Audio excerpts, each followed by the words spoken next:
Governor కోటాలో ఎమ్మెల్సీలుగా ఎన్నికైన కాంగ్రెస్ అభ్యర్థులు కోదండరాం, అమీర్ అలీ ఖాన్ కు తెలంగాణ హైకోర్టు షాక్ ఇచ్చింది. వీరి ఎన్నికపై స్టే విధించింది. యథాతథ స్థితి కొనసాగించాలని ఆదేశించింది.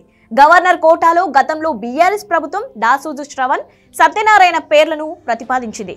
కానీ వీరి ఎన్నికను గవర్నర్ తమిళిసై తిరస్కరించారు. దీంతో ఇద్దరు హైకోర్టును ఆశ్రయించారు. ఇదే సమయంలో తెలంగాణలో ప్రభుత్వం మారింది.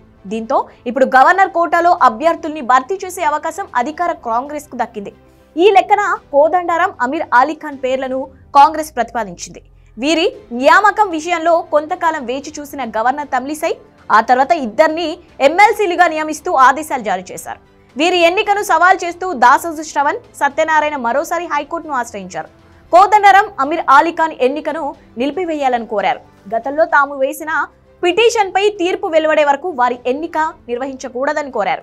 కోదండరాం, అమీర్ అలీ ఖాన్లను ఎమ్మెల్సీలుగా నియమించడం ఆపాలని హైకోర్టుకు విజ్ఞప్తి చేశారు. దీనికి స్పందించిన హైకోర్టు తాజా ఎమ్మెల్సీల నియామకంపై స్టే విధించింది. ఫిబ్రవరి 8 వరకు ఎమ్మెల్సీలుగా ప్రమాణ స్వీకారం చేయించకుండా యథాతథ స్థితి కొనసాగించాలని ఆదేశించింది.